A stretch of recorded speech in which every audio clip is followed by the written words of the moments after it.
Hi, I'm Jeff Price, Professor of Aviation Management at the Metropolitan State University of Denver and the lead author of Practical Aviation Security, Predicting and Preventing Future Threats. I wanted to talk today about the electronics ban and what it means for the future of flying. So, recently the U.S. put several foreign airlines with routes to the United States on notice that such electronics as laptops must be banned from the cabin. This issue spreads and is not addressed immediately. It'll be a crushing blow to aviation. It's a system that has failed to keep up with the evolving threats.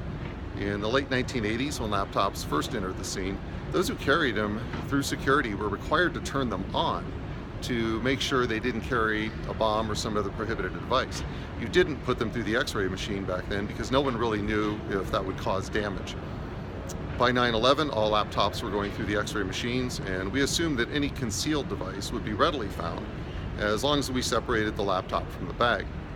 Looks like that's not entirely true now, but it depends on where you're at and the screening measures and technology that are being applied. In the US, carry-on bags are screened by standard dual-view X-ray machines, which are much better than the pre-9/11 models, but still not where they should be. Checked bags, that's in the cargo hold, are screened by more comprehensive explosive detection systems using what's basically a medical-grade CAT scan machine.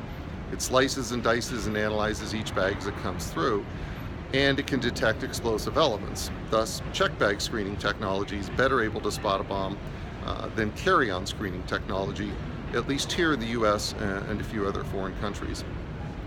Besides detection, what's the difference between a bomb in the cabin versus one in the cargo hold with the checked baggage? The answer is it's easier to build and detonate a bomb sitting in your lap than one sitting in the cargo hold.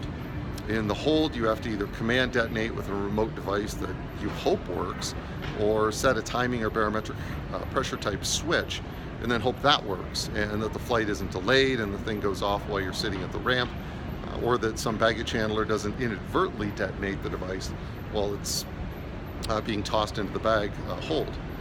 The challenge with many of the airlines that are being affected by the ban is that not everyone in the world uses the same level of EDS machine type technology that the United States uses. Keep in mind, we used to be really bad at this, but since 9/11, unbelievably, we've actually set a pretty good standard. That said, several years ago, the industry looked at whether we should install EDS machines at the passenger screening checkpoints, but there are all sorts of footprint issues, power requirement problems, floor strength issues, and so forth that you don't get with the X-ray machines. Seeing as the threat continues to change, perhaps it's time to revisit that concept. The fact here is that we have to make a security system that fits aviation, not an aviation system that fits security.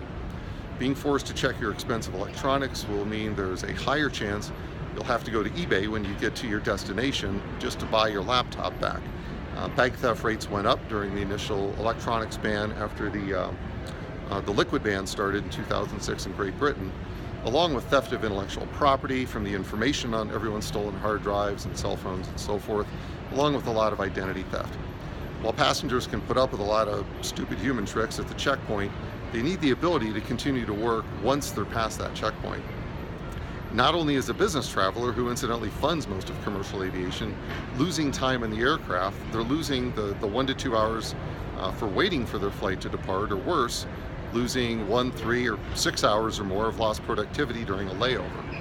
There's a lost opportunity cost and lost real cost to that lost time. The industry must fix this loophole quickly and effectively. TSA under Neffinger was headed in the right direction.